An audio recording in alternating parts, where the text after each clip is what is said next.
Halo semuanya, Assalamualaikum warahmatullahi wabarakatuh. Kembali lagi bersama diriku Haikal dari Transport Podcast.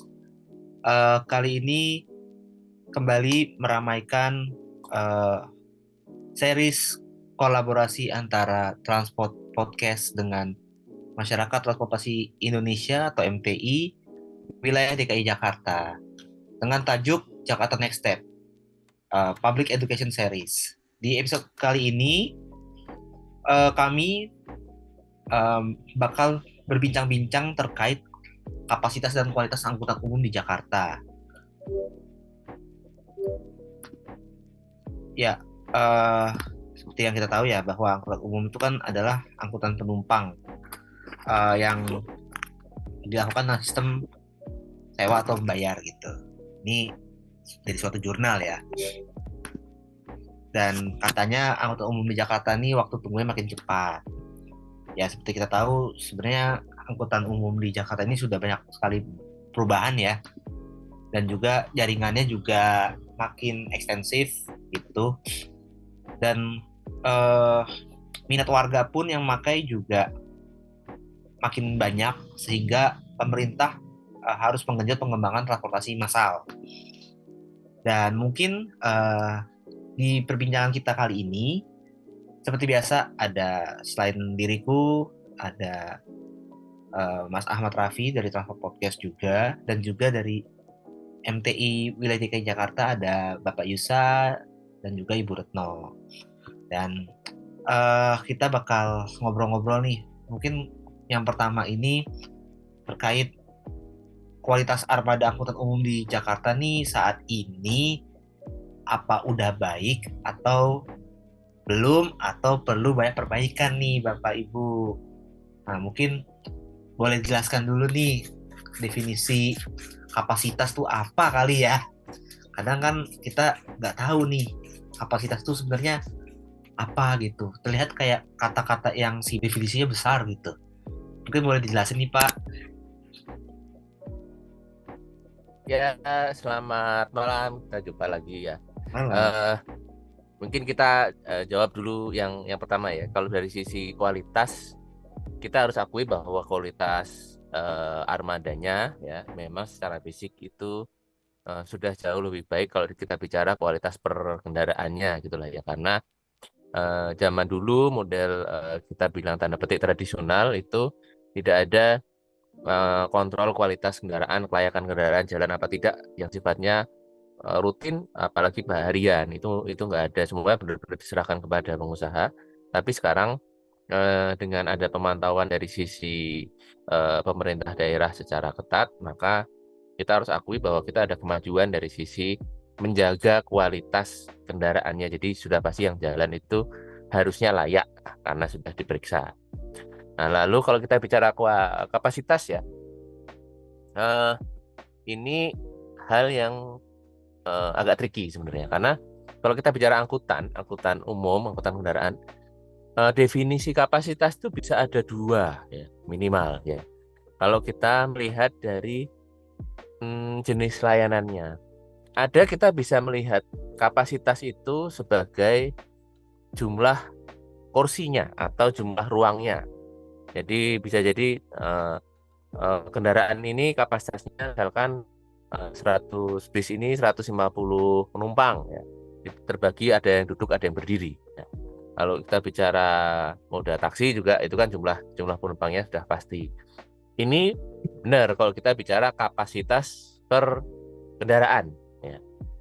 Nah, ini hanya kepakai kalau kita bicara eh, layanan angkutan yang sifatnya ujung ke ujung. Jadi penumpangnya itu naik dan turun di eh, saat jadi setelah sampai tujuan langsung turun lalu dia ganti penumpang yang lain karena seperti taksi kan nggak mungkin ya penumpangnya berubah di tengah jalan kecuali memang itu temannya sendiri atau gimana. Tapi wajarnya kan penumpangnya naik di asal lalu turun di tujuan lalu dia ganti lagi penumpang. Nah, bis misal kendaraan antar kota, kereta antar kota ini kan mirip. Jadi penumpangnya itu cenderung tidak berubah dari ujung ke ujung, tidak berubah banyak, turnovernya tidak banyak ya. Nah, bedanya nih kalau kita bicara angkutan perkotaan itu kapasitas seperti ini memang masih dipertimbangkan ya untuk kapasitas kendaraan. Tapi kalau kita bicara perkotaan ya, ini kan perubahan pergantian penumpangnya itu cenderung akan lebih tinggi, turnover-nya lebih tinggi. Maka yang dilihat ya, apa lalu kendaraan itu tidak dilihat, kapasitasnya dilihat, tapi dia menjadi bagian dari kapasitas layanan sistem. Oke. Ya, kita lihat kapasitas layanan sistem nih. Dan cenderung ya dilihatnya itu adalah antar segmen ya. Jadi antar satu titik dengan titik lain yang terdekat itu kapasitasnya berapa. Nah, ini biasanya melihatnya kapasitas kendaraan, simpelnya ya, kapasitas kendaraan dikali jumlah kendaraan yang lewat. Nah, ini kalau di bahasa Inggris eh, kalau diterjemahkan ke bahasa Indonesia adalah kapasitas per arah ya, per jam. Karena kita melihat dalam 1 jam itu kapasitas layanannya antara 2 titik ini berapa. Ini untuk melihat sebenarnya antara segmen ini keterisiannya seperti apa. Karena kan angkutan perkotaan itu kan harus melihat tidak hanya secara keseluruhan ya kapasitasnya terpakai apa enggak, tapi juga untuk melihat untuk mereview rutenya itu sebenarnya sudah efisien apa tidak, atau ada yang perlu dibenahi. Jangan-jangan secara keseluruhan memang belum terpenuhi, tapi mungkin ada satu titik yang mungkin dia butuh bantuan untuk penambahan frekuensi karena penumpangnya di sana banyak. Jadi melihatnya seperti itu. Jadi ada kapasitas kendaraan, ada juga kapasitas sistemnya itu sendiri, dan bahkan sistem itu bisa keseluruhan ya, bisa per rute, bahkan di dalam rute bisa antar 2 titik naik turun, antar 2 stasiun, antar 2 halte, untuk melihat sebenarnya keterisiannya seperti apa. Kira-kira gitu untuk simpelnya ya. Kalau detail banget nanti jadi kuliah kita. Nggak apa-apa, Pak. Oke, jadi tadi kan kita udah bahas perihal sarananya ya. Istilahnya kapasitas kendaraannya lah. Nah, sekarang kita akan bahas tentang prasarananya. Mungkin bagaimana ya kualitas prasarana angkutan umum di Jakarta saat ini? Nah, apakah sudah sesuai dengan kapasitas dari pengguna? Mungkin gini, aku izin ke Pak Ilsa, Bu Retno, ini kan biasanya yang terjadi di lapangan itu ada overload. Contohnya kayak penumpukan di stasiun, terus juga di halte yang sepertinya kurang lah untuk menampung daripada flow penumpang. Dan mungkin kasusnya juga bisa dibilang aksesibilitas juga, di mana eh, kemudahan untuk bertransit pun kadang kurang lah. Jadi istilahnya belum bisa memenuhi lah gitu. Nah, jadi apakah sudah sesuai kapasitas dari pengguna? Monggo Pak. Oh, betul juga tuh ya Zam ya. Jadi kadang kayaknya ngeliat stasiun itu over capacity gitu ya. Tapi apakah sama juga nih definisi kapasitasnya tuh dengan rumus yang tadi dijelaskan Pak Yusa nih? Iya itu. Ya, Boleh bantu ini menarik jelasin ya. nggak tuh? Mau Betul. Purna dulu apa saya dulu? Ayo. Terserah. Pak Yusa dulu, Pak Yusa dulu. Nanti saya nambahi. Karena Ini menarik ya. Iya betul. Ayo monggo monggo. Ini menarik. Jadi Mulai panas. sebenarnya kalau kita bicara kapasitas itu ya, karena ada beberapa hal yang saling terkait ya. Kapasitas layanannya sendiri, berarti sebenarnya kita lebih banyak bicara kalau layanan orang cenderung fokusnya ke kendaraan ya. Padahal sebenarnya definisi layanan itu juga kondisi di tempat tunggunya, jadi di prasarananya.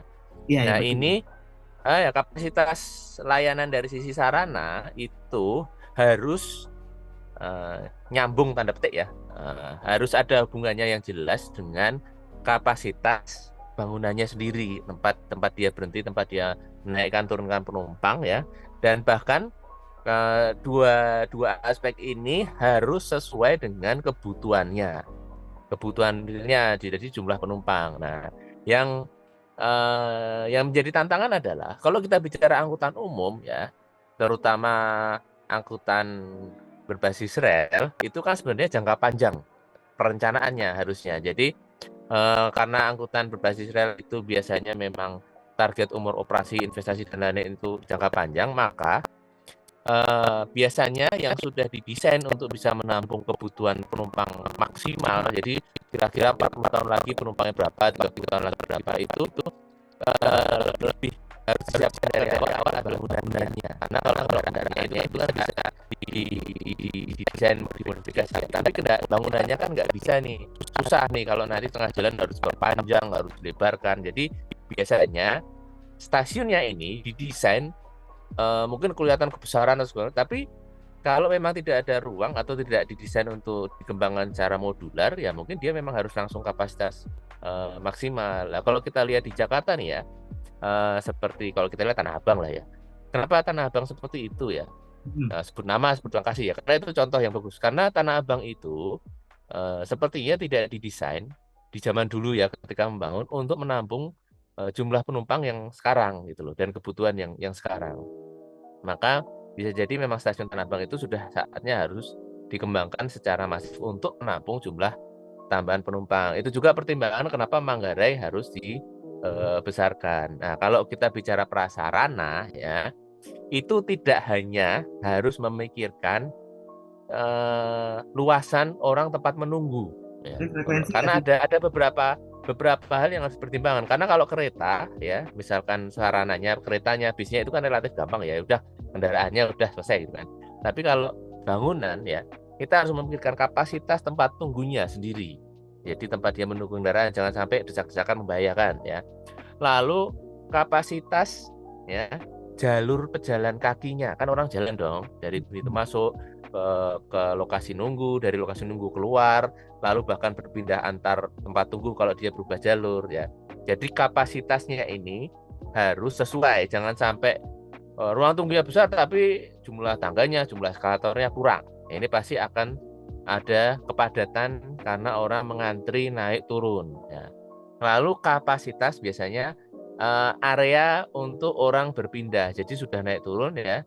Setelah sampai di bawah, biasanya di tengah itu, atau kalau di LRT Jakarta itu di atas, orang juga butuh ruang untuk jangan sampai tabrakan nih flow-nya. Jadi kita harus memberikan flow aliran pejalan kakinya.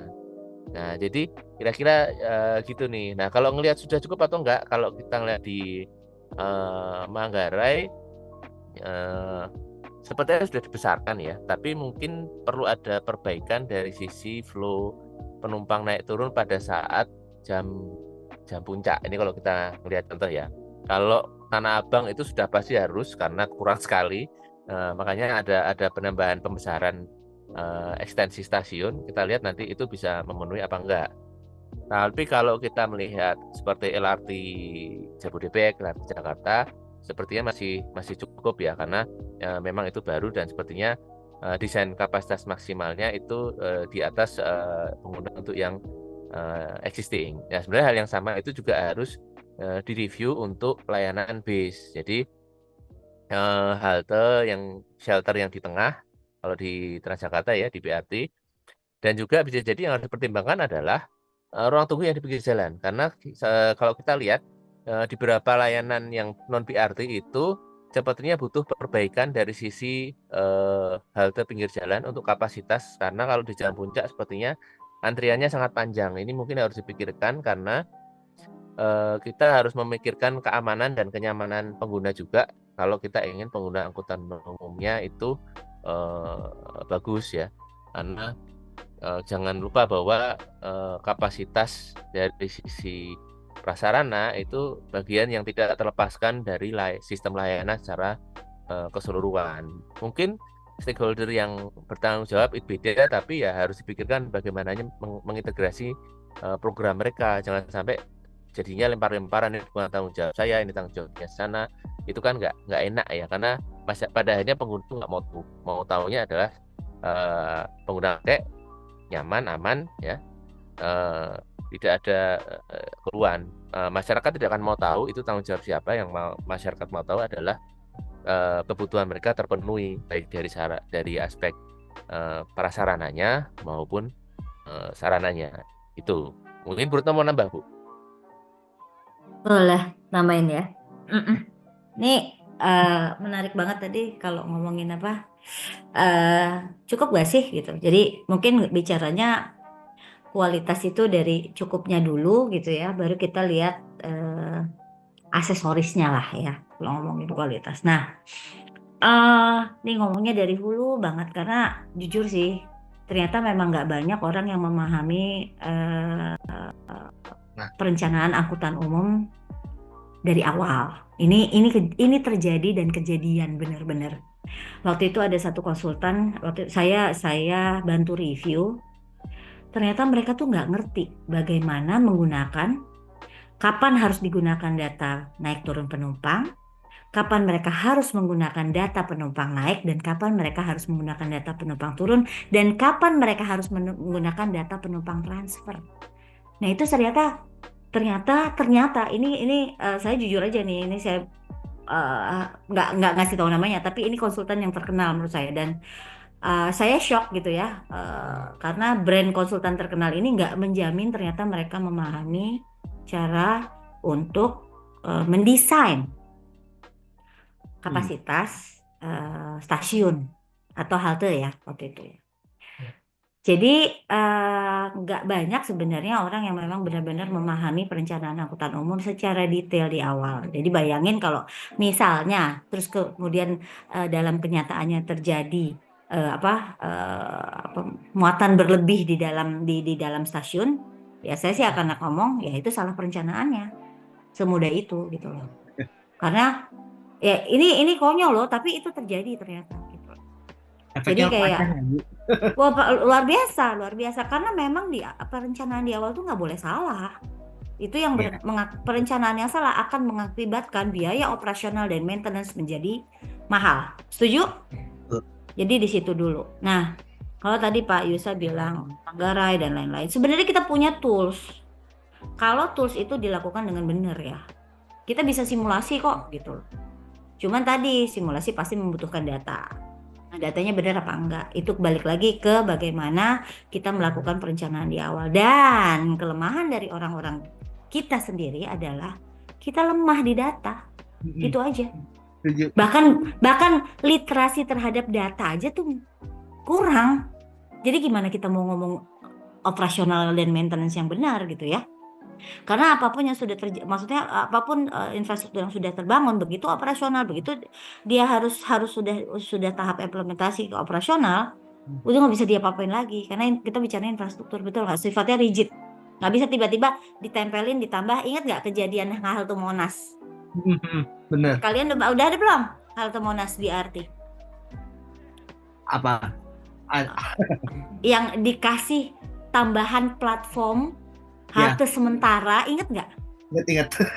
Ya, jadi bayangin kalau kita di Jakarta punya jumlah penduduk 10 juta, Jakarta saja ya, belum ditambah Jabodetabek ya, kalau kita lihat perpindahan orang, rasanya kalau itu menjadi satu stasiun transfer, kan nggak mungkin ya, Monas itu desainnya seperti itu, betul nggak? Bener. Ya, Akhirnya sekarang dilebarin, digedein. betul. Jadi itulah yang harus kita perlakukan hati-hati pada saat kita mendesain, merancang kebutuhan kapasitas di stasiun maupun di halte. Ini kelemahan orang Indonesia. Jadi begitu masuk details, they don't understand. Jujur, ini terjadi. Begitu udah kejadian baru ditambah. Betul. Nanti ditambah-tambahin, akhirnya bentuk bangunannya udah nggak keruan, benar? Betul. Udah nggak estetik lagi. Ya itu yang membuktikan bahwa masyarakat bisa melihat bahwa loh, ini pasti perencanaannya nggak benar, betul nggak? Betul. Ya. Ya kasus Manggarai juga ya, Bu. Nah ini kalau secara keilmuan, pada saat kita mendesain halte gitu ya atau stasiun, berarti ada berapa orang yang ada di situ? Berarti ada orang yang naik dan ada orang yang turun. Setuju? Betul. Ada orang transfer Jadi juga. orang yang harus diakomodir di situ adalah orang naik dan orang turun. Karena orang naik dan orang turun bisa jadi tidak naik dan turun tidak naik dan turun pada satu sistem yang sama. Misalnya keretanya yang satu Lebak Bulus, yang satu ke arah Lebak Bulus, yang satu lagi ke arah Bundaran HI. Kan mereka tidak selalu datang di waktu yang sama, betul nggak? Betul. Itu ya. Ditambah lagi kalau ada penumpang yang transfer. Nah, itu kalau di halte-halte transfer. Artinya sudah secara kita bisa lihat bahwa secara natural, secara alamiah, maka di halte-halte transfer atau stasiun transfer kebutuhan ruangnya akan jauh lebih Banyak besar juga. lagi. Iya. Nah, itu fundamental loh. Nah, ini perencana pada paham nggak gitu? Bahwa ternyata ada sekian orang ya yang harus diakomodir. Let's say satu orang itu kalau nggak salah sekitar 2 meter persegi atau 4 meter persegi. Mengokupai kalau nggak salah dua saya lupa ya, pokoknya nanti dicek aja, ada aturan rancangannya. 2 meter persegi. Nah, itu satu orang tuh menunggu. Nah, kamu bayangin kalau di situ ada 1.000, berarti dia harus berapa? Itu hanya untuk mengakomodir orangnya saja, belum dengan mengakomodir utilitas-utilitas yang lain. Ya nggak? Nah, ini apakah kita sudah punya pakem-pakem seperti itu khusus untuk angkutan umum? Coba dicek. Ada nggak? Ini belum tahu kan, nggak pernah Panduan untuk membangun halte atau stasiun gitu ya. Nah, itu udah ada belum gitu. Nah, itu Yang juga benar-benar bisa. Kebutuhan ruangnya berapa? belum terbuka Dan juga. memang gini, inilah ini yang tricky ya, karena kita bicara angkutan massal, kita pengennya angkutan massal itu juga rapid ya. Kalau rapid sesuatu yang rapid, jadi bayangin kita harus menyediakan ruang yang besar, tapi kondisi penuhnya itu hanya beberapa menit, betul nggak? Tapi itu jadi fatal kalau kita tidak bisa menyediakan. Jadi akan lebih banyak kosongnya, seakan-akan seperti itu ya. Tapi pada saat dia peak, kamu bisa bayangin orang-orang di halte GBK zaman dulu ya, waktu masih BRT atau di Istora Mandiri, rame-rame mau nonton konser. Iya. Nah, itu. Atau yang kalau nggak salah pernah ada kejadian yang MRT di Bundaran HI pada saat tahun baru ya. Ingat nggak? Kemarin. Ya, kemarin. Jadi bayangin sebegitu banyak orang harus diakomodir kebutuhan ruangnya dengan kondisi yang pada saat yang memang peak. Nah, itu persis kalau kita melakukan desain terhadap suatu fasilitas untuk menampung banjir 50 tahunan, 100 tahunan, persis sama. Ya. Memang itu nggak akan terjadi sekali. Kemungkinannya terjadi sekali dalam ratusan hari gitu ya. Tapi sekali ini menjadi fatal begitu masuk ke media. Betul? Betul. Nah, Jadi gorengan. iya, nah itulah makanya proses merencanakan kapasitas ini benar-benar harus dipahami secara detail. Saya nggak bisa bilang, oh ya kira-kira begini, kira-kira nggak bisa. Karena apa? Kita mengakomodir kebutuhan orang. Orang itu nggak bisa dikira-kira ya, bener nggak? Nggak ada secara pribadi orang maunya dikira-kira, nggak dong. Saya pengennya pasti. Nggak ada. Jadwal saya Betul. pasti, saya terangkut, betul nggak? Dari perspektifnya pengguna ya, kalau saya menjadi pengguna maka saya harus pasti ada di situ, saya bisa diakomodir kebutuhan saya dan saya pasti terangkut. Nah, ini yang nggak pernah dipahami oleh desainer perancang ataupun perencana bahwa angkutan umum itu sifatnya kan melayani. Oleh karena itu, dengan orientasi kita melayani, kita harus bisa yakin bahwa apapun yang kita desain, yang kita rancang itu bisa mengakomodir kebutuhan orang. Nah, kalau bicara kapasitas balik lagi, datanya bilangnya apa? Nah, bagaimana nganalisis datanya itu yang harus kita lihat. Tadi semuanya asalnya dari jumlah penumpang naik, jumlah penumpang turun, berapa yang transfer dan lain-lain. Dan setiap data-data tersebut ya, itu punya makna-makna tersendiri. Waktu kita ngitung revenue berarti kita lihat berapa jumlah penumpang yang naik. Kalau revenue-nya tap in tap out berarti berapa yang naik, berapa yang turun. Betul nggak? Tapi kalau kita lihat, kalau kita lagi ngomongin kapasitas berarti jumlah penumpang yang naik di situ berapa ditambah jumlah penumpang yang turun di situ. Kalau halte transfer ditambah lagi jumlah penumpang yang transfer. Jadi kebutuhannya beda-beda. Sudut pandangnya beda-beda. Nah, itu dipahami nggak sama yang melakukan perancangan. Nah, ini fundamental banget. Ini paling mendasar. Tapi dipahami nggak? Itu yang masih jadi soal menurut saya masih jadi misteri. Karena jujur panduan-panduan itu nggak pernah dijelaskan secara detail. Tadi seperti yang Pak Joyu saya jelaskan sebelumnya terkait dengan kapasitas ya, kapasitas angkut gitu ya. Banyak di literatur di Indonesia gitu ya, itu bicaranya kapasitas angkut ya kapasitas moda.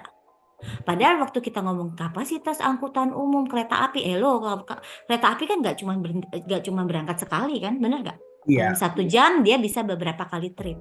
Dalam beberapa kali trip itu dia mampu mengangkut berapa jumlah penumpang. Itu makna-makna itu yang kalau kita ketik di Google, kita cari, kita browsing di Google, kalau dalam bahasa Indonesia artinya jadi misleading. Makanya ada beberapa rekan saya, kolega saya itu selalu menyarankan kalau kamu cari literatur di Google, coba pakai bahasa Inggris. Pemahamannya pasti akan berbeda, Mm-mm. gitu. Jadi ini yang ya saya nggak bisa apa namanya ya. Ya ini karena kalau kita ngomong mesin pencarian semuanya seperti itu ya di Indonesia, di bahasa Indonesia ya. Nah sekarang udah pada belajar gitu ya. Kita mesti lebih jeli nih untuk memaknai apa yang kita mau cari gitu ya, apa yang kita mau gali informasi dan lain-lain, karena bisa berbeda pemahamannya. Ini yang sering disalahartikan sehingga dalam proses perencanaannya di Indonesia gitu ya, nanti dibungkus-bungkus dengan gimmick-gimmick tertentu, jargon-jargon tertentu, hilanglah semua pemaknaan yang seharusnya gitu ya, pemaknaan yang sebenarnya, sehingga di sini kita jadi nggak belajar gitu. Iya. Kira-kira gitu sih dari saya. Monggo Pak Yusa kalau mau menanggapi. Tambah dikit ya. Ini menarik sih. Maaf kalau jadi banyak. Jadi benar. Jadi kita itu ya kalau bicara kapasitas layanan sangat sering tergoda untuk berhenti sekedar di angka-angka ya. Jadi ini bisa 1 juta, 2 juta, tapi detailnya itu sering cenderung dilupakan. Jadi kalau kita bicara kapasitas ya, maka sebenarnya kita harus lihat satu mulai dari pintu masuknya sendiri ya. Ini kalau kita mau bicara detail ya. Pintu masuknya itu cukup nggak mengakomodasi penumpang, dan tadi kalau kita bicara angkutan umum massal ya, itu justru paling penting adalah jam puncak. Kenapa jam puncak? Karena kapasitas jam puncak inilah ketika orang paling banyak bergerak, paling banyak butuh mengejar waktu ya. Dan ini yang paling menentukan mereka mau naik angkutan umum atau tidak. Jadi Iya. kalau sudah di pintunya saja bermasalah, jangan salahkan ketika orang itu tidak mau naik angkutan umum ya. Pintunya. Ya, kalau di halte yang di pinggir jalan, akses pejalan kakinya, trotoarnya seperti apa, mau nggak menampung mereka menuju ke sana ya. Lalu di kedua itu sebenarnya mungkin yang nggak ada di halte adalah, tapi di shelter di stasiun ada itu gate-nya, gate tiketnya ya. Jadi ini nanti larinya adalah jumlah gate-nya berapa, nanti pakai teknologinya apa. Karena apa? Waktu pemrosesan untuk masuk ke dalam area itu sangat menentukan kapasitasnya yang bisa ditampung berapa. Jadi kalau kita bicara flow, jangan sampai penumpang yang mau masuk itu nggak ketampung karena gate-nya kelamaan prosesnya. Ini kalau kita bicara detail ya. Nah, itu juga nanti yang dari dalam mau keluar bagaimana, itu jumlahnya berapa. Kalau kita bicara detail, hal-hal detail ini nih yang sering dilupakan. Tadi Bu Retno bilang pada bingung pakai data naik turunnya itu gimana ya. Ya inilah sebenarnya pentingnya ketika orang itu yang mengurus itu benar-benar tahu, bahkan kalau bisa idealnya itu pakai. Jadi dia punya gambaran. Lalu juga area konkorsnya. Konkors itu apa? Area pertemuan orang mau naik, orang mau keluar, orang mau berbeda jalur. Konkors ini harus besar. Bahkan kalau kalian punya negeri ya, angkutan umum massal mereka ya, melihat terutama model Singapura, model Jepang yang memang masif penggunanya, atau di Hong Kong, perhatikan mereka area masuk dan area konkors itu pasti besar sekali. Kenapa? Karena yang dipikirkan tidak hanya ya area orang untuk berjalan kaki, tapi juga dipikirkan sirkulasi udaranya. Nggak lucu orang pada pingsan karena kurang udara ya. Antri. Terutama juga nanti dan juga mereka harus memikirkan kebutuhan untuk evakuasi ya. Apalagi kita tinggal di negara yang banyak bencananya, potensi bencananya, evakuasi ini harus dipikirkan, jangan sampai area untuk konkors, untuk keluar masuk ini jadi titik hambatan. Apa itu sudah dipertimbangkan apa enggak? Saya kurang tahu, kita tanya yang desain. Lalu juga tadi area untuk kalau beda level berarti tangga, eskalator, elevator ya. Itu sudah sesuai kebutuhan apa enggak? Sebenarnya kalau kita bicara angkutan umum massal, Tidak bisa argumennya ini antrian panjang hanya di jam peak. Loh, memang angkutan umum massal justru paling penting adalah pada saat peak itu jangan sampai antriannya kepanjangan. Kalau sampai pada saat peak itu lalu antriannya kepanjangan, berdesak-desakan, itu ibarat kalau tadi di sungai itu ketika sungai meluap ternyata udah nggak ada space karena desainnya kurang besar. Angkutan umum massal itu justru paling penting adalah saat jam puncak. Ya memang itu cuma sebentar, tapi itulah yang paling penting karena itu akan selalu terjadi tiap hari dan itu bisa sangat menentukan psikologi orang mau naik angkutan umum massal atau tidak ya. Jangan salahkan orang malas naik kendaraan umum ketika mereka mempersiapkan di halte di stasiunnya. Lalu setelah itu adalah tadi area tunggunya. Area tunggunya itu harus memungkinkan orang untuk keluar masuk dengan mudah. Itulah kenapa kalau di kereta ya, bahkan sekarang di bis model BRT itu pintu keluar masuk kendaraannya sebanyak mungkin sebisanya. Di kereta juga kenapa banyak pintunya? Itu tujuannya bukan cuman karena ngetren, tapi biar orang itu mudah keluar masuk. Artinya juga di stasiunnya, di peronnya, jalur keluar masuknya benar-benar harus dijaga. Ini walaupun ada larinya ke budaya naik kendaraan ya, tapi penting untuk ada edukasi, ada juga penegakan di stasiun agar penumpang itu tidak brutal. Karena kalau mereka panik, mereka brutal, maka bisa ada risiko keselamatan di sana. Nah, lalu total ini juga harus sesuai dengan layanannya. Jadi kendaraannya, frekuensinya harus sesuai dengan kebutuhan. Jangan sampai orang kelamaan nunggu. Iya. Nah, kelamaan nunggu nanti makin banyak yang numpuk. Ketika naik turun makin panik, makin brutal. Nah, jadi dan ini bisa menurunkan daya tarik orang untuk naik angkutan umum. Jadi semua harus dilihat secara menyeluruh ya, harus holistik. Kita nggak bisa separuh-paruh gitu loh, nggak bisa bilang ini hanya masalah di gate-nya kok, cuman agak lama dikit loh, enggak, itu bisa panjang, bisa larinya kemana-mana, bahkan bisa ke ujungnya ke orang mau naik angkutan umum apa enggak. Kita nggak bisa bilang hanya rame di jam puncak atau ini hanya masalah di tangga. Semua itu harus dianggap sebagai bagian integral sistem layanan. Ibarat orang ya, kalau sehat ya sehat beneran deh. Kan nggak bisa bilang orangnya sehat kok, cuman ada sumbatan di pembuluh darah, itu kan bukan orang sehat namanya. Itu orang penyakitan sebenarnya. Orang punya sakit pembuluh darah sebenarnya.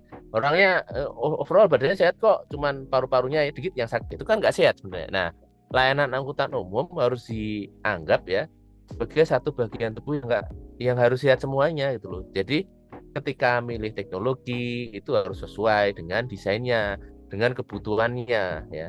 Termasuk sesimpel naruh papan petunjuk arah ya. Kadang itu dianggap nggak berguna ya, tapi itu sebenarnya menunjukkan bahwa orang kita perlu edukasi untuk membaca dan melihat arah, karena salah satu tantangan di angkutan umum adalah terutama yang bentuknya ada bangunannya ya, memastikan aliran penumpangnya itu tidak terhenti karena orang bingung cari jalan. Karena itu satu orang nutupin tangga, satu orang nutupin eskalator, sekedar untuk berhenti 1-2 detik itu bisa mengular panjang ke belakangnya, dan itu sudah saya lihat berapa kali di titik-titik stasiun dan halte kita ya. Jadi yang benar-benar rame, ketika ada orang seperti itu benar-benar lalu belakangnya itu berhenti semua. Simpel karena orang ada bingung aja, dia nggak tahu arah, dia salah masuk. Ini nih hal-hal yang harusnya jangan sampai terjadi, karena itu kalau kita bicara kapasitas ya harus semuanya, itu nggak bisa separuh-separuh, hanya bangunannya, hanya penerangannya, hanya sirkulasi udaranya, semuanya harus dilihat sebagai satu bagian sistem yang nggak bisa dipisah-pisah. Itu. Nambahin Pak Yusa. Seru nih, seru. Saya jadi ingat. Beberapa saat yang lalu saya pernah juga cerita sama Haikal ya. Ingat gak Haikal? Singapura pada saat dia mau launching MRT pertama kali, ingat gak? Saya bilang, iya, ternyata mereka melakukan percobaan terkait dengan kecepatan eskalator itu harus diset berapa? Betul. Meter per second katanya. Karena itu ternyata sebagai bagian integral yang akan mereka tahu mereka menjadi daya tariknya menggunakan MRT. Jadi saya ingat bahwa secara fundamental ya, kenapa selalu di Indonesia itu angkutan umum kalah sama motor atau kendaraan pribadi ya dalam hal ini. Karena pemerintah kita nggak benar-benar nggak pernah lihat bagaimana perjalanan angkutan umum itu bisa bersaing dengan motor atau angkutan pribadi. Sebenarnya caranya mudah. Hitung aja waktu yang digunakan untuk menempuh satu perjalanan menggunakan motor itu harus bisa kompetitif dengan waktu yang ditawarkan oleh menggunakan angkutan umum. Dan menggunakan angkutan umum itu bukan cuma di trunk line-nya saja ya kan?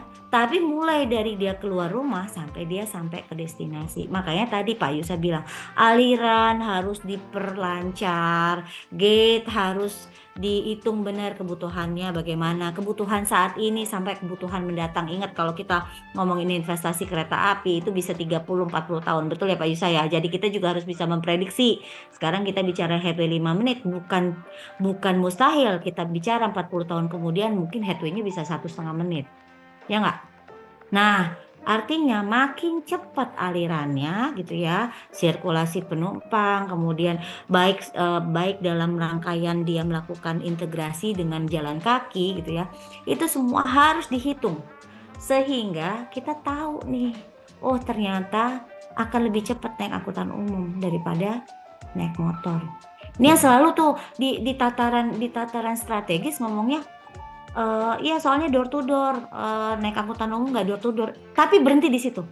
Nggak Iya. pernah diturunkan gitu ya, bagaimana diteliti benar bagaimana kita bisa mengurangi waktu tempuh, mengefisienkan ya, saya nggak bilang mengurangi, mengefisienkan waktu tempuh dengan angkutan umum dibandingkan dengan menggunakan kendaraan pribadi, ditambah lagi bagaimana kita efisien secara cost.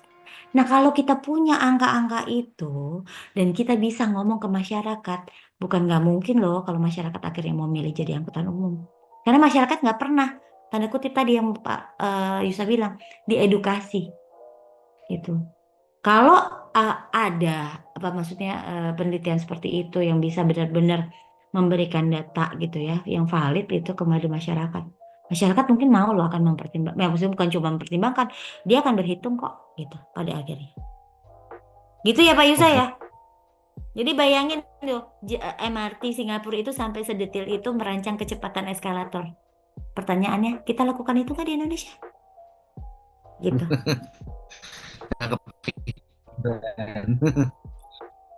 Berarti kapasitas suatu angkutan baik itu sarana prasarana itu juga pastinya mendulang untuk pola pergerakan penumpang yang naik angkutan umum juga ya berarti ya. Iya, tuh. Dan benar tadi yang bilang Bruno bahwa kita itu belum ada standarisasi ya. Jadi ketika orang mendesain sarana dan prasarana ya akhirnya dengan pertimbangan masing-masing, maka jangan kaget ketika tidak nyambung antara satu dengan yang lain karena standar desainnya beda-beda gitu. Kita mungkin untuk angkutan umum misalkan di kendaraan itu boleh misalkan 1 meter persegi 6 orang ya, tapi itu kan kondisi tidak normal yang diizinkan ketika jam puncak, sifatnya kalau bahasa Inggrisnya crash, jadikan satu ya, crash gitu. Jadi Ya, itu jangan dinormalisasi ya, karena itu sudah ya. benar-benar kondisi jam puncak. Nah, Iya, jadi bahkan kalau kalau kalau bicara kalau probability-nya lebih lebih sering terjadi ya harusnya jadinya salah perencanaannya. Betul ya Pak Yusa ya, ya? dan bahkan untuk kendaraan ya, itu mereka keseluruhan sistem internalnya didesain untuk menampung beban seperti itu, gitu loh. Jadi oh ya bisa padat, tapi juga orang risiko pingsannya itu benar-benar dikurangi dengan memastikan sirkulasi udaranya sangat sangat bagus ya, penerangannya sangat cukup, jangan sampai jadi area remang-remang kejadian apa gitu. Nah, kalau kita bicara stasiun, sih nggak desainnya itu jangan sampai ada orang jatuh ke peron. Jadi fungsi ada pintu peron itu bukan sekedar kekerenan, ada pintunya di peronnya untuk masuk ke kereta, itu untuk mencegah orang jatuh sebenarnya dalam kondisi ramai. Nah, dipahami nggak nih sebenarnya? Jadi tidak setiap sistem di stasiun di layanan angkutan umum itu semua ada fungsi mendasar yang harus dipahami, kenapa itu harus ada dan dalam kondisi apa itu bisa tidak ada ya. Kalau memang sudah padat pengguna banyak ya mungkin harus ada partisi. Kenapa? Untuk pastikan keselamatan pengguna. Jadi dan tapi itu juga tidak boleh berpengaruh pada kapasitas layanan. Jadi memang detailnya itu hal-hal yang detail ini kayaknya males ya untuk diurus. Tapi itu sebenarnya bagian dari tidak terpisahkan dari keseluruhan layanan, keseluruhan kapasitas. Gangguan di satu bagian ini sebenarnya kapasitas keseluruhannya turun, nggak bisa diklaim dia masih tinggi. Gitu sebenarnya. Benar. Oke.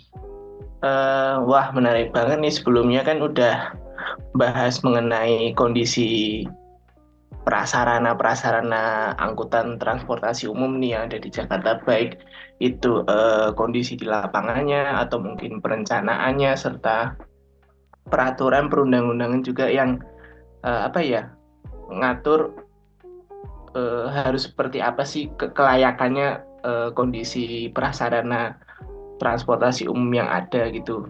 Dan ini bahasan berikutnya itu masih nggak terlalu jauh dari prasarana, yaitu fasilitas atau area integrasi antar moda.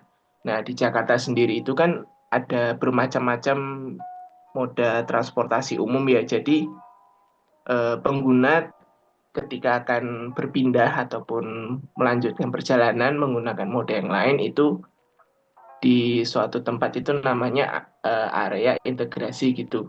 Nah, untuk di Jakarta sendiri tuh kira-kira kualitas dari fasilitas integrasinya itu sudah memberi manfaat yang lebih atau belum sih kepada penggunanya.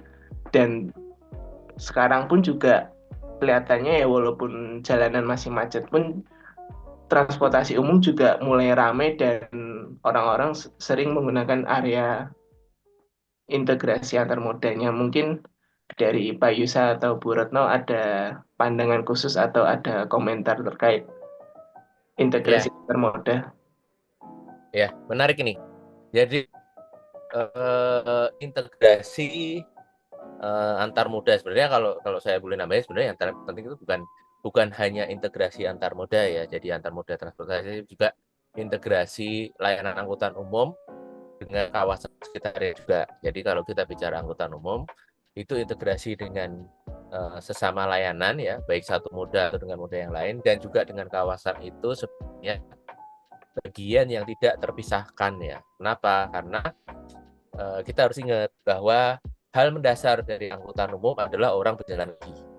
Orang berjalan kaki dari rumah, orang berjalan kaki ke tujuan ya, dan orang berjalan kaki antar moda yang mereka gunakan kalau mereka melakukan perpindahan moda ya. Kalau dibilang kondisinya seperti apa, kalau kita bilang sudah ada perbaikan ya. Tapi kalau bilang sempurna sih ya kita harus bilang enggak. Sudah ada perbaikan sudah ya, sempurna enggak. Apakah bisa sempurna? Saya bilang enggak juga loh, karena tidak ada hal yang sempurna sebenarnya. Sempurna yang minta Tapi artinya apa? Artinya apa? Kenapa tidak ada yang sempurna? Karena kita itu melayani kebutuhan orang ya, kebutuhan manusia yang kebutuhannya akan selalu dinamis, berubah sesuai dengan kondisi mereka, sesuai dengan kebutuhan mereka. Kebutuhan sekarang bisa jadi beda dengan masa depan dan pasti berbeda dengan masa lalu. Karena pertimbangannya bisa sangat berubah ya. Mungkin saya ngulik data dikit ya. Jadi kemarin saya sempat baca laporan ya operator MRT di Hong Kong ya. Dari sisi kebutuhan pengguna mereka, saya ngelihat itu sudah ada pergeseran dan mereka mengakui bahwa ada pergeseran kebutuhan yang sebelumnya itu mengutamakan waktu tempuh ya. Sekarang mereka mengutamakan kenyamanan karena generasinya memang berubah dan kondisi sosial ekonominya berubah. Nah, kalau kita bicara integrasi ya di area Jakarta, kalau saya bilang sifatnya masih merintis ya. Karena sekarang ini baru diperhatikan pentingnya integrasi dengan antar angkutan umum dan dengan kawasan. Jadi pasti banyak hal yang perlu diperbaiki. Kalau ada perbaikan itu wajar karena kita masih belajar ya. Ingat di kalau kita bicara 10 tahun yang lalu, 10 tahun yang lalu kita nggak akan kebayang shiftnya pelayanan angkutan umum di Jakarta seperti sekarang. Ya, bahkan dari sisi layanannya saya sudah berubah, apalagi dari sisi integrasi. Dan integrasi ini harus diposisikan dan dipahami dia bagian tidak terpisahkan dari layanan. Dan keberadaannya bisa merubah pola pergerakan masyarakat. Ya, pola penggunanya bisa sangat berubah dengan ada perbaikan dari sisi integrasi. Ini yang paling terlihat apa? Integrasi ya di stasiun Kebayoran dengan layanan koridor 13 dan koridor 8 dengan JPO. Nah, dulu orang kalau mau dari stasiun, orang dari stasiun itu mau keluar praktis orang akan naik ojek. Betul. Atau karena kalau jalan kaki itu sangat nggak nyaman karena ada aksesnya nggak jelas, lewat terowongan jelek segala macam, nggak aman. Orang pasti akan langsung naik ojek, baik yang aplikasi atau yang biasa, ya, atau bajai, ya. Bahkan taksi nggak bisa masuk, ya, karena padat banget jalannya. Nah, jadinya orang cenderung setelah dari stasiun ya sudah langsung nyebar ke tujuannya, bahkan tidak bertransit ke angkutan umum dan sekali karena jelek ya. Bahkan ke koridor 8 yang dekat pun mungkin mereka males. Tapi begitu ada JPO-nya, ya, sekarang itu banyak orang yang memodifikasi perjalanan mereka ke pusat kota Jakarta itu turunnya bukan di Palmerah, bukan di Tanah Abang, kalau dari Serpong ya, tapi turun di Kebayoran. Lalu mereka jalan kaki ke koridor 8 atau ke koridor 13. Karena mereka jadi punya pilihan. Nah, ini sebenarnya tanda bahwa integrasi itu penting.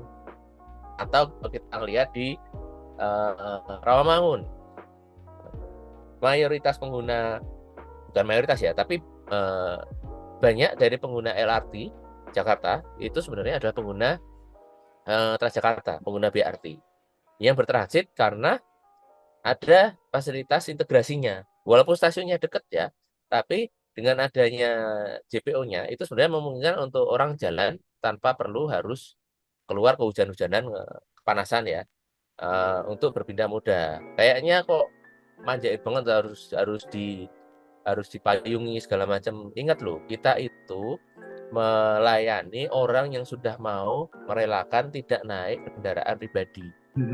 Ya, kita sudah mengajak orang untuk berjalan kaki, mau capek dikit ya, ngap dikit kalau nggak bisa jalan untuk naik angkutan umum. Maka sudah sewajarnya mereka ini dibuat senyaman mungkin, tidak kehujanan, tidak kepanasan. Sekedar dikasih payung, sudah dipisahkan dari kondisi jalanan saja sudah membuat orang mau berpindah. Nah, ini sebenarnya yang terus kita dorong harus dikembangkan dan harus diperbaiki, karena angkutan umum itu tidak akan hidup kalau tidak saling nyambung satu sama lain. Karena angkutan umum itu harus membentuk jaringan sebenarnya.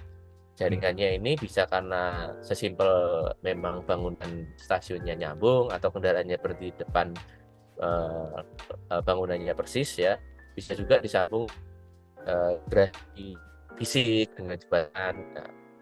Nah, pentingnya dengan kawasan ya, jangan sampai orang itu malas ke halte, malas ke stasiun sesimpel karena dari luar gedungnya itu mereka sudah malas kalau harus jalan kaki ke terminalnya, ke shelternya, ke stasiunnya karena nggak layak atau ada pertimbangan keamanan. Ini agak menarik ya, karena kalau kita melihat di Singapura, kita melihat di Hong Kong, kita melihat di Jepang, orang itu selalu punya opsi untuk mengakses bangunan, mengakses layanan angkutan umum lain dengan sambungan langsung dari stasiun, dari terminalnya ke bangunan-bangunan itu dan ke titik angkutan umum lain. Jadi orang nggak harus keluar gitu loh, nggak harus kehujanan.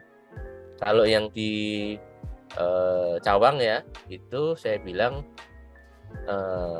sudah bagus, cuman harus diperbaiki karena yang dari dari Transjakarta itu kalau turun dari sisi barat itu kalau mau masuk ke KRL pada saat hujan masih kehujanan karena kanopinya tidak nyambung full ya.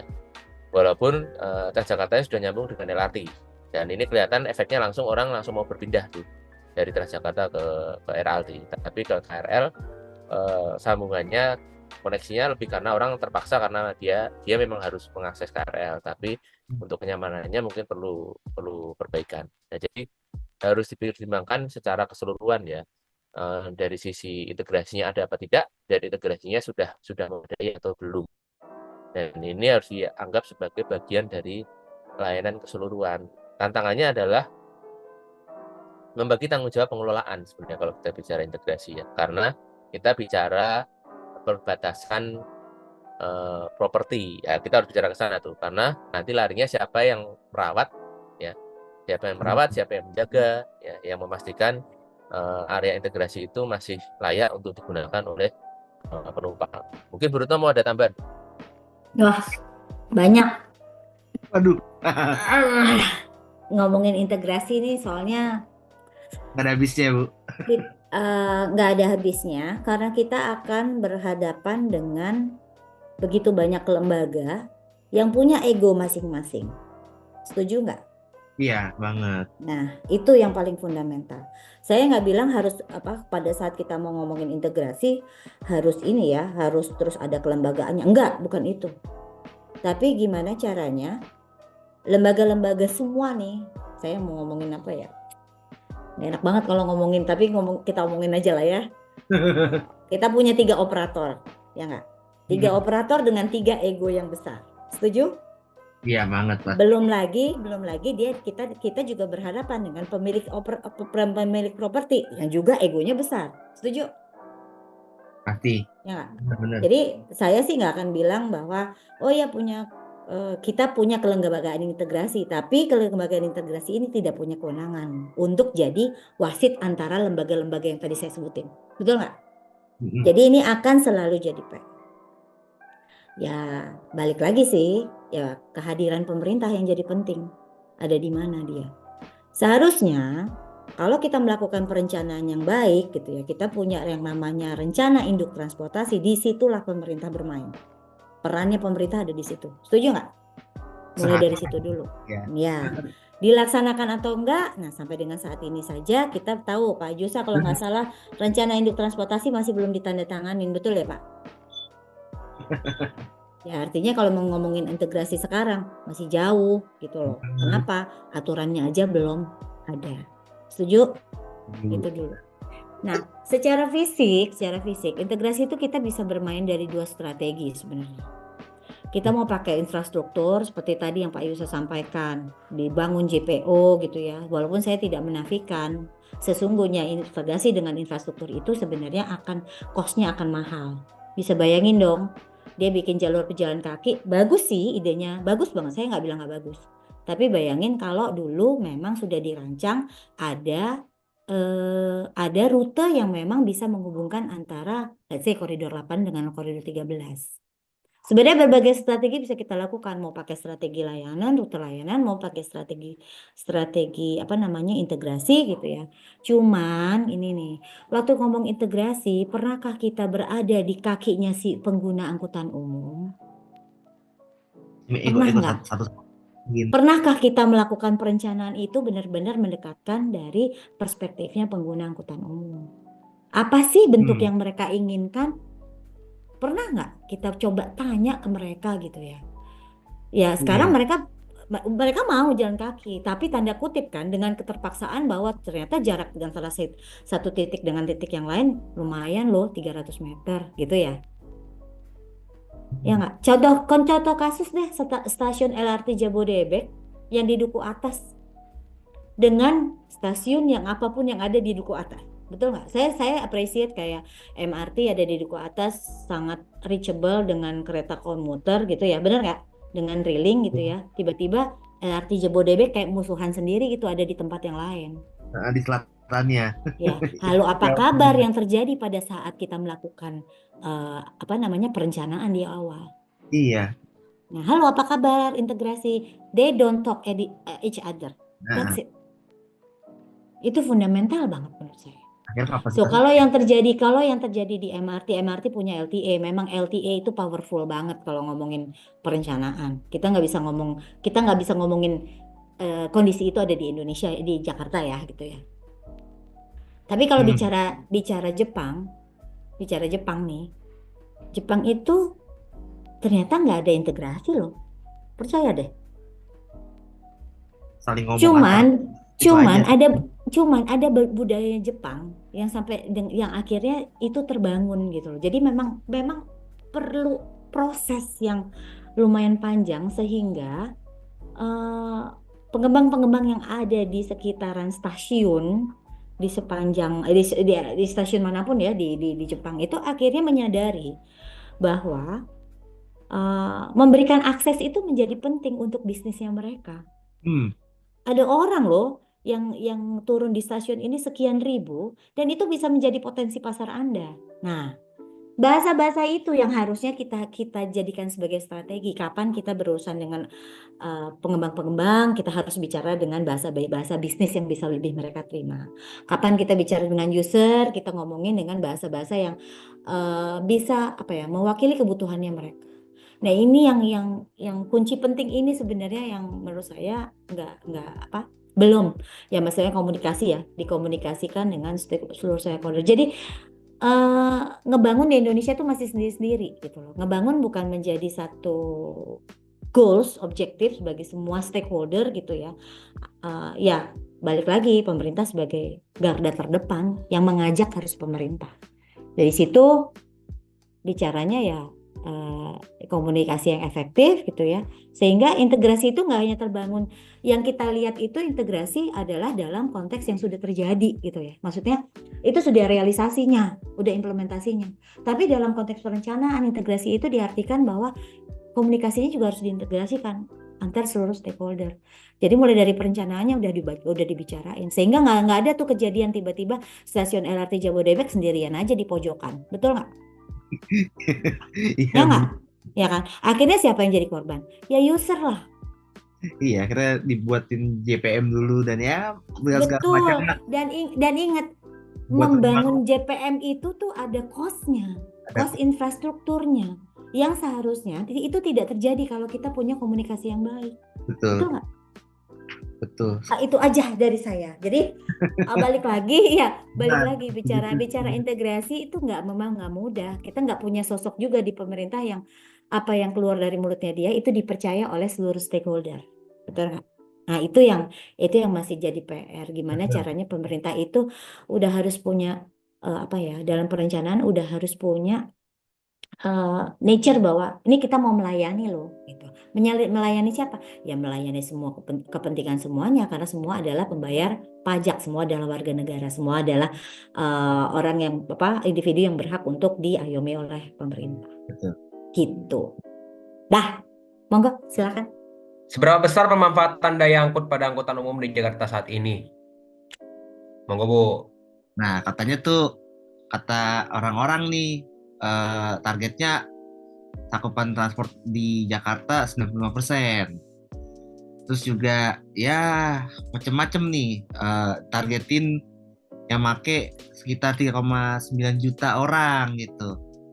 Ini angka-angka ini tadi yang seperti Pak Yusa bilang gitu, senang dengan angka-angka, tapi sebenarnya tuh ya begitulah gitu. Mungkin bisa jelasin nih Pak atau Bu Retno nih.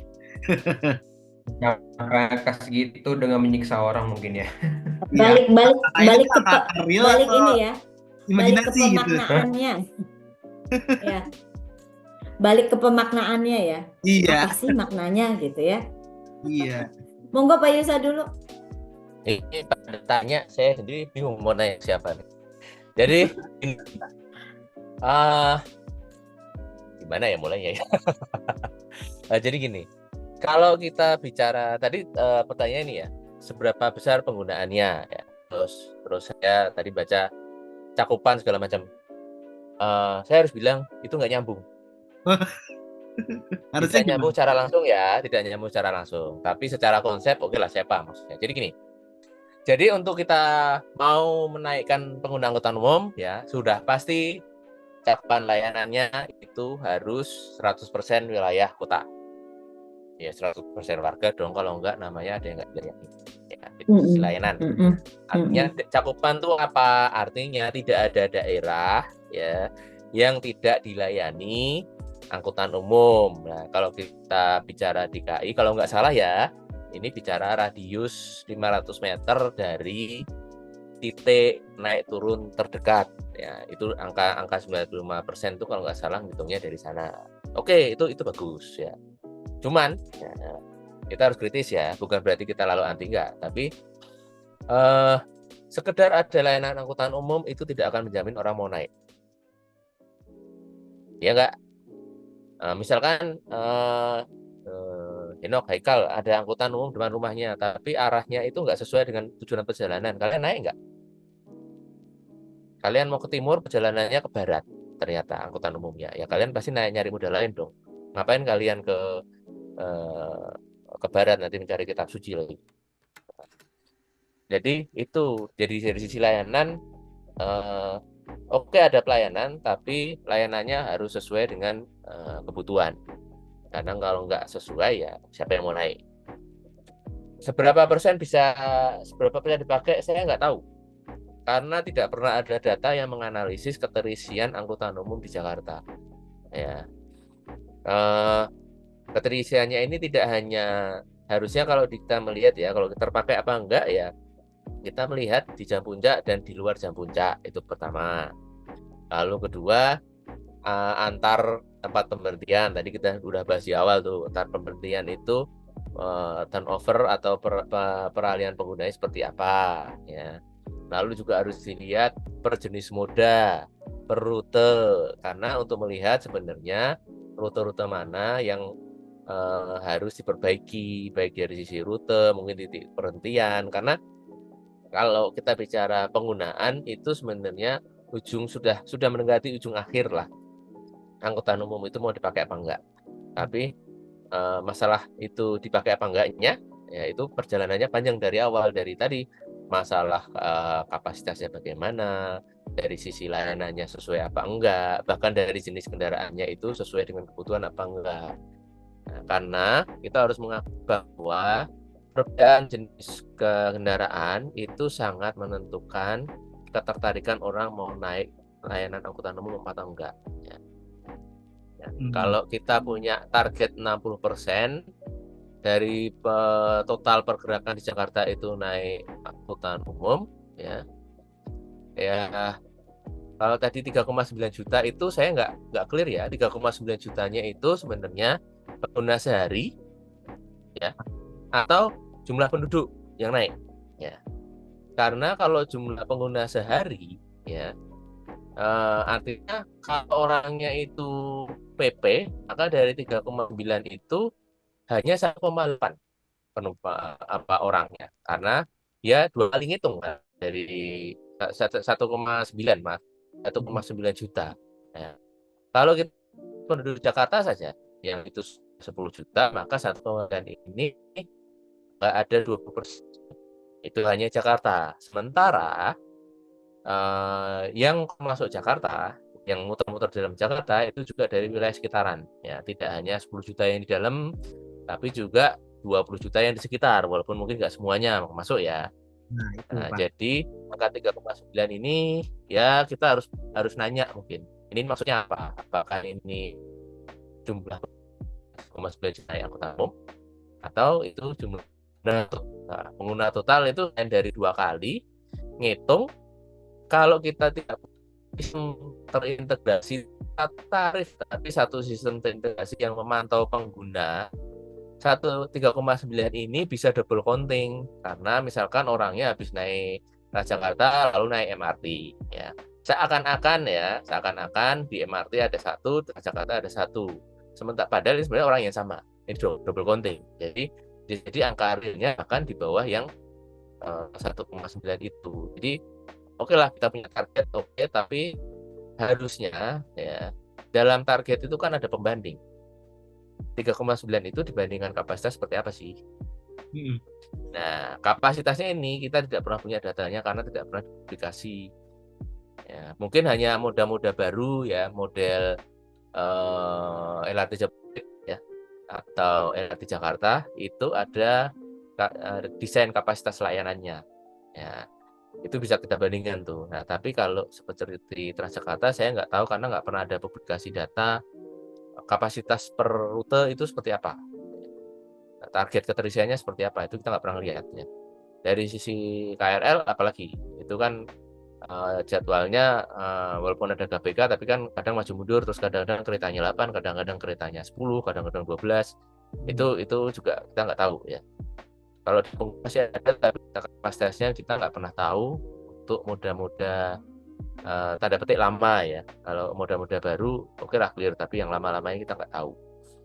Ya, karena memang nggak ada publikasi datanya. Jadi kalau tanya keterisiannya seperti apa ya, saya juga nggak tahu sebenarnya penggunaannya itu berapa persen. Apalagi ada belum pernah ada kesepahaman yang dihitung tuh apa, bagaimana cara ngitung, apa mau pakai yang tadi penumpang per arah per jam atau kapasitas harian ya. Kapasitas hariannya pun ngitungnya seperti apa saya juga nggak tahu ya. Nah ini jujur ini pertanyaan yang saya nggak bisa jawab sebenarnya. Mungkin Bu Retno bisa jawab. Nih kalau begini kita jadi ayo sama-sama kita cermati dimensinya ya. Pertama, 95% itu 95% terhadap apa ya? Coba lihat deh. 95% itu wilayah Jakarta, Bu. 95% terhadap total luas wilayah Jakarta, betul nggak? Ya. Betul gitu nggak? Ya. Jadi kalau misalnya total wilayah luas wilayah Jakarta adalah 650 km persegi gitu. Berarti cakupannya sudah 95% dari 650 km persegi, begitu? Ya. Oke. Nah, tadi saya setuju dengan Pak Yusa tadi sampaikan sih sebenarnya. Kalau kita seharusnya kita sudah tidak lagi di tahun 2022 ini kita udah nggak lagi, janganlah ya pakai 95% cakupan transportasi umum. Menurut saya kita udah bicara selama Transjakarta hadir di tahun 2023, akhir 2023, 2024, awal 2024 gitu ya. Terus sekarang dalam 20 tahun kita masih ngomongin cakupan. Betul nggak Pak Yusa? Harusnya ada dimensi-dimensi key performance indicator-nya angkutan umum yang harusnya sudah lebih detail lagi. Saya setuju tadi Pak Yusa bilang, bisa nggak sih kita masuk ke detail, misalnya kita evaluasi tuh rute-rute tadi. Kita boleh punya 95% dari cakupan transportasi umum. Tapi tingkat penggunaannya secara rute itu berapa? Betul nggak Pak Yusa? Iya, karena Ya kan? Ingat loh. ini agak panjang. Ini Iya, agak ingat panjang loh. karena Monggo Pak. karena apalagi kita di era optimasi dan efisiensi ini ya, kita harus Betul. benar-benar efisien Iya. dalam penggunaan. Dan coba dicermati dalam 20 tahun apakah ada terjadi perubahan tata guna lahan di Jakarta? Begitu itu terjadi, apakah rute layanannya masih relevan? Setuju nggak? Setuju, Bu. Itu kita yang nggak pernah gali-gali informasi seperti ini. Layanan bisa berubah kok tadi dengan apa? Dengan catatan tadi optimasi dan efisiensi. Betul Pak Yusa ya? Kira-kira gitu ya. Nah, terus ini lagi kita bicara lagi, balik lagi ke dimensi. Tadi ngomongin jumlah jumlah penumpang 3,9 juta orang per hari. Kenapa sih kita ngomong orang? Orang itu melakukan apa? Perjalanan. Perjalanan, benar. Iya. Kenapa kita nggak ngomong perjalanan? Ada berapa perjalanan? Karena berdasarkan penelitiannya ini Sitram ya tahun 20 tahun yang lalu gitu ya. Itu satu perjalanan tuh 1,67. Satu orang menempuh 1,67 perjalanan. Wow. Satu orang di Indonesia ya. Jadi kalau jumlah penduduknya 10 juta ya dihitung rata ya semua, termasuk bayi, termasuk anak-anak gitu ya, termasuk anak-anak. Nah itu melakukan perjalanan 1,67 yang terjadi 20 tahun yang lalu. Nah kalau sekarang diukur mungkin udah 2, sekian kali ya, benar nggak? Betul ya Pak Yusa ya? Jadi ini kita kadang-kadang pilih dimensi dalam memberikan penjelasan ke masyarakat itu jadi salah gitu loh. 3,9 juta orang tuh apa? Pengalaman saya dulu, saya di Transjakarta, setiap saya membuat laporan gitu ya ke Pemprov DKI, saya nggak pernah pakai orang. Saya selalu bilangnya trip. Karena Berjalan. tadi satu orang itu bisa melakukan lebih dari satu dua perjalanan bahkan. Belum transitnya juga ya. Betul, trip loh. Trip. Ya, setiap dia menggunakan, setiap dia tapping sebenarnya gitu ya, setiap dia berganti moda gitu ya, harusnya dia dihitung dengan trip yang berbeda. Betul ya Pak Yusa ya? Nah Betul. itu hal-hal yang kayak gitu tuh, terus di apa namanya, dinarasikan menjadi pelanggan lah. Mohon maaf nih, ya nggak? Ya, itu sudah mengkaburkan pemahaman yang sebenarnya bahwa ya di literaturnya seperti itu gitu ya. Kita baca, kita belajar gitu ya. Kebetulan saya belajar, Pak Yusa juga belajar gitu ya. Tiba-tiba jadi pelanggan. Ini urusannya kita mau memberikan edukasi yang baik gitu ya, mendorong orang untuk lebih banyak menggunakan angkutan umum, memberikan penjelasan yang prudent loh ya, prudent dan bisa dipercaya kepada orang gitu ya. Maka kita harus menggunakan pilihan kata-kata yang benar. Itu yang akhirnya jadi suka dikaburkan lah kalau menurut saya. Iya. Nah itu ya tadi 3,9 juta orang ini menggunakan perjalanan atau seperti apa? Itu yang menurut saya nggak menjadi kabur pemahamannya dan juga kabur pemaknaannya. Nah ini selanjutnya 8,8 juta warga Jabodetabek sulit akses transportasi publik gitu ya. Itu juga sama. Nah ini ya kan? Bayangin 8,8 juta warga Jabodetabek loh. Coba kalau warga Jabodetabek sekitar 33 juta, 8,8 itu berapa persennya? Makanya. Ya kan? Ya, apa iya 8,8 juta ini benar-benar tinggalnya nggak berdekatan dengan apa namanya, dengan angkutan umum. Itu yang ya harus benar-benar diperhatiin dalam kita menyajikan data-data gitu ya, karena tadi data itu nggak sekedar angka loh pada akhirnya, pemaknaannya seperti apa. Itu yang menurut saya juga harus benar gitu ya, sehingga nanti ke depannya ini kan semua cara kita ya, strategi kita bagaimana supaya angkutan umum itu selalu menarik pada zamannya. Ya kayak Pak Yusa tadi ya, tergantung kenyamanan ya sekarang. Orang udah lebih paham, udah mau naik angkutan umum, maka kebutuhan-kebutuhannya yang lebih advance lagi harus diakomodir. Gitu kira-kira. Pak Yusa, monggo, ada lagi yang mau ditambahin? Mungkin itu dulu, mungkin ada mau nanya biar kita diskusi. Iya. Dan terkait ini juga nih, apa data kapasitas ini apakah bisa diakses nggak sih sebenarnya? Karena kayaknya kalau ngeliat dari di Google pun juga kayaknya sangat-sangat ini ya, apa namanya, cuman gitu-gitu aja gitu loh. Kalau data mungkin agak susah ya. Kalau yang angkutan lama mungkin agak susah. Tapi mungkin untuk LRT Jabodebek, untuk LRT Jakarta mungkin kalian masih nyari, kita masih bisa ya nyari-nyari di publikasi. Mereka sepertinya masih membuka untuk desain. MRT pun sepertinya untuk desain kapasitasnya itu ada ya. Tapi untuk aplikasi di lapangan gampangnya ya, kalau nggak bisa buka akses LRT tadi. Jadi kita tahu kapasitas kendaraannya berapa ya. Kita tahu frekuensinya itu per berapa menit. Nah, minimal ya. Untuk antara dua stasiun, kalau kalian mau iseng, kita bisa ngitung sendiri. Ya. Kayak model MRT, model LRT gitu kan, KRL agak susah ya. MRT sama LRT itu kan jelas itu per menit berapa menit datang, kapasitasnya per rangkaian berapa, Ya. itu kalian bisa ngitung. Selama ada timetable-nya, kita bisa hitung.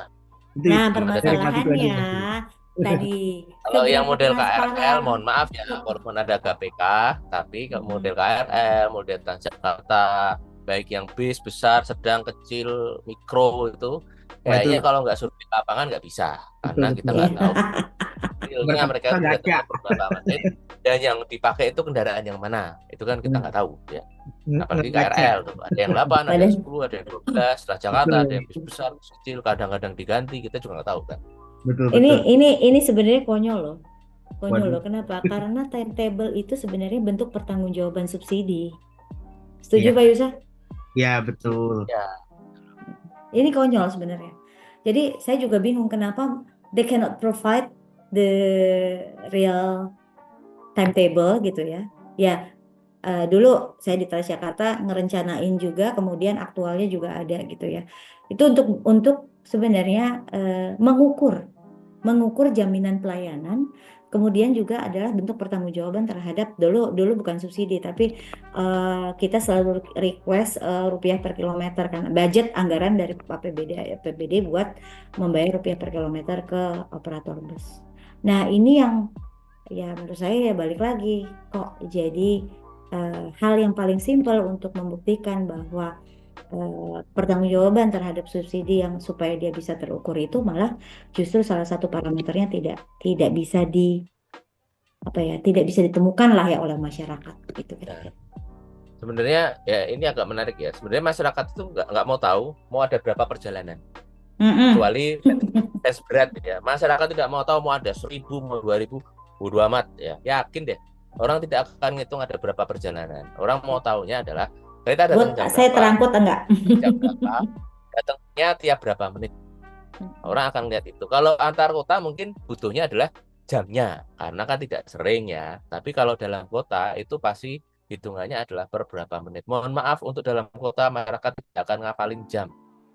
Karena pusing banget ngafalin nanti 20.15, nanti Iya, jam iya, 20. iya, Iya. betul. Itu Penting hal yang begitu sangat nyampe memusingkan stasiun masyarakat. Pasti langsung tidak akan diingat. jam berapa nih? Kecuali Bentar lagi orang nih kurang nyampe kerjaan. gitu. Iya, jadi kalau kita bicara angkutan perkotaan itu sudah pasti bicaranya adalah per berapa waktu akan datang ya. Iya. Dan mungkin maksimal waktu perjalanan itu masih dipertimbangkan. Tapi kalau sudah jadwal orang nggak akan ngelihat. Kalau jadwal itu lebih ke yang komuter ya, kalau perkotaan ya, berarti yang keluar kota atau sekalian yang jarak jauh itu orang akan jadwal. Tapi untuk dalam kota orang pasti akan lihat per berapa menit ada yang datang. Lebih ke arah sana.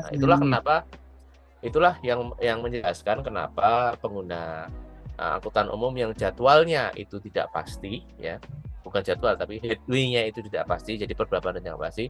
Ketika ada kendaraan datang mereka cenderung lebih brutal masuk atau turun karena mereka tidak tahu selanjutnya kapan ya. Ini beda sekali dengan yang timetable-nya itu jelas karena mereka tidak perlu khawatir, oh nanti masih ada lagi kok 5 menit lagi, oh masih ada kok nanti 10 menit lagi, minimal ada kejelasan. Dan Ya yang dengan diingat adalah dengan begitu mereka jangan dapat kelamaan. clue untuk memperkirakan mereka bisa tiba kapan gitu ya Pak Yusa ya. Iya, masyarakat nggak peduli kok mau berapa ribu perjalanan. Ya, dan masyarakat nggak peduli dalam setahun itu berapa juta gitu. Yang penting ada di hadapan saya itu ada tempat untuk naik atau turun apa enggak. Dah, gitu aja. Oke. Oke, jadi udah panjang juga pembahasan kita pada episode ini. Cuman ada pertanyaan yang bakal aku tanyakan. Mungkin kita diskusikan lah pada episode ini. Jadi, siapa sih yang bertanggung jawab atas penyediaan serta pemeliharaan kualitas angkutan umum di Jakarta? Menurut siapa kan? Itu bukan, dan masyarakat juga sih pastinya. Masyarakat juga pastikan. Jadi gimana Bapak Ibu? Apa teman di sub doang, pemerintah? Pak Yusa dulu lah, Pak Yusa dulu tuh. Yang paling tanggung jawab adalah pemerintah. Ya, udah iya. itu yang paling bertanggung jawab adalah pemerintah. Nggak di sub Jakarta juga lo ya. Ya, tidak hanya Jakarta lo ya. Nggak ada di Tanggung sub jawab ini Jakarta. sampai level paling atas. Sampai presiden. Betul. Pemerintah daerah itu hanya wakil pemerintah di daerah sebenarnya. Jadi gini. Ya. Nih mau jawabannya jawaban regulasi atau jawaban jawaban normatif. Jadi gini. Dalam Undang-Undang 23 tahun 2014 itu sektor perhubungan merupakan pelayanan wajib non dasar yang dilakukan secara berjenjang, yang penyelenggaraannya dilakukan secara berjenjang, mulai dari pemerintah pusat, pemerintah provinsi, dan pemerintah kota kabupaten. Jadi kalau ditanya siapa, penyelenggaraan angkutan umum adalah kewajiban dari pemerintah. Dilakukan secara berjenjang. Silakan cek di Undang-Undang Nomor 23 Tahun 2014. Nah, kalau kita ngomongin penyelenggaraan, berarti itu dari seluruh aspek. Mulai dari pendanaan, perencanaan, kemudian implementasi, ya kan? Termasuk operasional dan maintenance. Kalau yang dilakukan saat ini oleh BUMN, BUMD ataupun operator itu adalah bentuk pendelegasian, ya. Nah, menurut Undang-Undang Perencanaan Sistem Perencanaan Pembangunan Nasional itu jelas bahwa seluruh tugas, tanggung jawab, kewenangan penyelenggaraan pembangunan nasional itu ada di pemerintah pusat.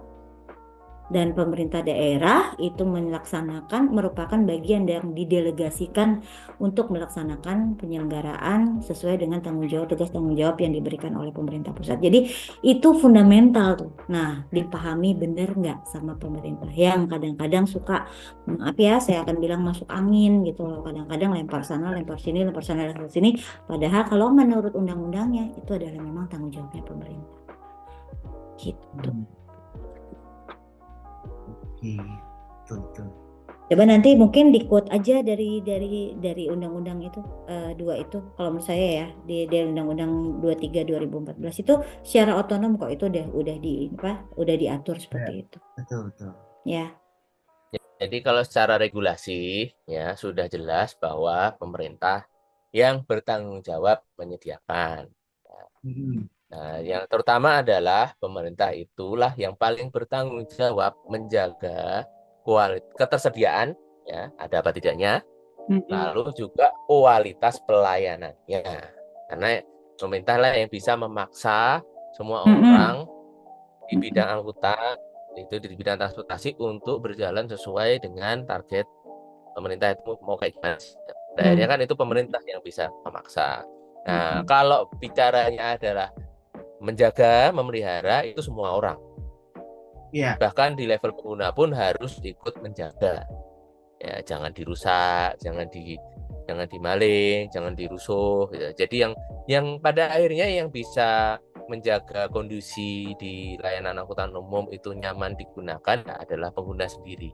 Karena pada akhirnya petugas itu kan tidak bisa selalu ada di semua tempat ya, walaupun dari sisi operator mereka punya kewajiban untuk menjaga. Tapi pada akhirnya kalau penggunanya, penumpangnya nggak kooperatif ya itu nggak bisa terwujud. Jadi kita butuh kerjasama semua orang, dan juga dari sisi operator ya itu juga tanggung jawab dong memberi layanan yang terbaik. Jadi kalau bawa kendaraan misalkan dia angkutan umum jalan dipanggil itu ya berhenti, jangan ngegas gitu, atau jangan pilih-pilih penumpang gara-gara ngelihat penumpangnya disabilitas lalu nggak mau berhenti ya.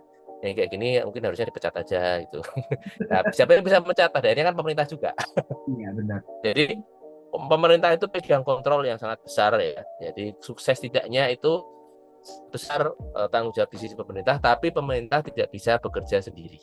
Kita butuh kerjasama semua orang ya. Termasuk bahkan kerjasama orang yang tidak naik angkutan umum. Contohnya apa? Jalur busway, jalur Jakarta ya. Kalau orang nggak mau bekerja sama, nggak masuk ya susah gitu. Butuh kesadaran orang untuk sadar bahwa itu haknya pengguna angkutan umum, jangan dipakai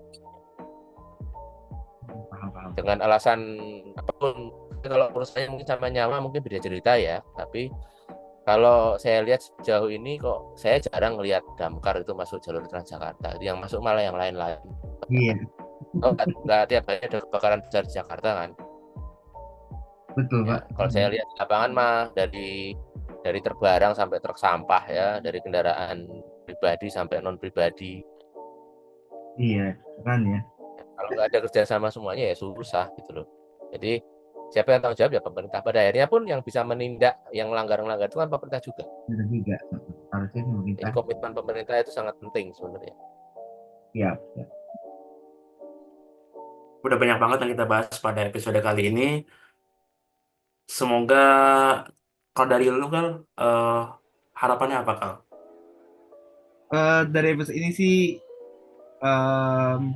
bisa mencerahkan eh, pengetahuan orang gitu terkait transportasi ya, bahwa ya terkait kapasitas ya begini adanya, dan ya kita nih masih banyak belajar lah gitu, dan angka-angka tersebut yang tershow off gitu ya nggak bisa jadi acuan gitu, bahwa masih banyak hal-hal yang perlu itulah ditingkatkan lagi lah kayaknya gitu sih kalau dari Setuju banget. sana. Oke, Transbro dan Ratsis, mungkin terima kasih telah mendengarkan episode pada kali ini. Semoga sangat tercerahkan. Kami pamit. Wassalamualaikum warahmatullahi wabarakatuh.